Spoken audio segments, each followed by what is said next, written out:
ಪುಣ್ಯಾತ್ಮ ಅಂಬೇಡ್ಕರ್ ಎಷ್ಟು ಮೊದಲೇ ಗೊತ್ತಿತ್ತು. ಈಗಿನ ಕೆಲವೊಂದು ಲಪಂಗ ಲೀಡರ್ಗಳು ದಲಿತ ಮುಸ್ಲಿಂ ಬಾಯಿ ಎಂದರೆ ಆಗ್ತಾರೇನ್ರಿ? ದಲಿತ ಕೂಡ ನಾವೇ ಇರೋರು ದಂಡಿತನ. ನಾವಿನ ಮ್ಯಾಗ ಜಾತಿ ಅಸ್ಪೃಶ್ಯತೆ ಈ ದೇಶನಾಗ ಮಾಡಬಾರ್ದು. ನಾವು ಶಿವಾಜಿ ಮಹಾರಾಜನ ಎಷ್ಟು ಇವತ್ತು ಪೂಜೆ ಮಾಡ್ತೀವಿ, ಅಷ್ಟೇ ಬಾಬಾ ಸಾಹೇಬ್ ಅಂಬೇಡ್ಕರ್ ಅವ್ರನ್ನ ಪೂಜೆ ಮಾಡಬೇಕು. ಕೊನೆಗೆ ಒಂದು ಭಾಷಣದಾಗ ಹೇಳ್ತಾರೆ ಬಾಬಾ ಸಾಹೇಬ್ ಅಂಬೇಡ್ಕರ್ ಅವರು, ನನ್ನ ಸಿದ್ಧಾಂತವನ್ನು ಒಪ್ಪುವಂತವ್ರು ಯಾರೋ ಕಾಂಗ್ರೆಸ್ ಪಕ್ಷದಲ್ಲಿ ಇರಬಾರ್ದು ಅಂತ ಹೇಳ್ತಾರೆ. ಈಗೇನಾದ್ರಲ್ಲಿ ಇವರೆಲ್ಲ ಮನೆಯೊಬ್ಬ ಮಂತ್ರಿ ಹೇಳ್ದ, ಯತ್ನಾಳರು ಬೊಗಳನ್ನ ಕೆಟ್ಕೊಂಡಾರ. Mister minister,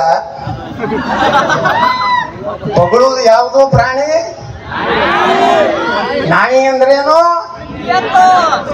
ನಿಯತ್ತು. ನಾನು ಸನಾತನ ಹಿಂದೂ ಧರ್ಮದ ನಾಯಿ.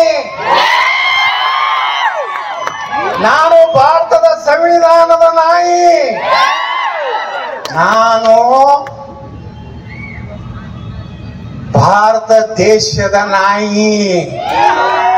ನಾನು ನರೇಂದ್ರ ಮೋದಿಯವರ ನಾಯಿ. ನಾನು ಯಾವ ಮಕ್ಕಳ ಜೊತೆ ಅಡ್ಜಸ್ಟ್ಮೆಂಟ್ ಇಲ್ಲದೆ ಬಿಜೆಪಿಯ ನಾಯಿ. ಹೊಗಳ್ತಾನ. ನೀವು ಹಂದಿ ಜೋಡ ಕೂಡಿ ಹೈಂದ ಹೇಳ್ತಿಲ್ಲ ಕೊಟ್ಟಿ ನನಗ ಹೊಗಳ್ತಿರತ್ ಹೇಳ್ತೀರ. ಸಬ್ ಮಲಾಯ ಕಾಯ ಹೇಳ್ದವ ರಾಹುಲ್ ಗಾಂಧಿ.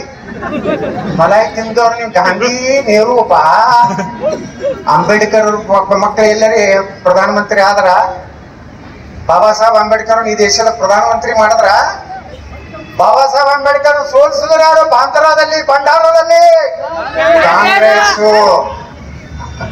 ಕೊನೆಯವರೆಗೂ ಬಾಬಾ ಸಾಹೇಬ್ರಿಗೆ ದೊಡ್ಡ ತೊಂದರೆ ಕೊಟ್ಟಿದ್ದು ಕಾಂಗ್ರೆಸ್.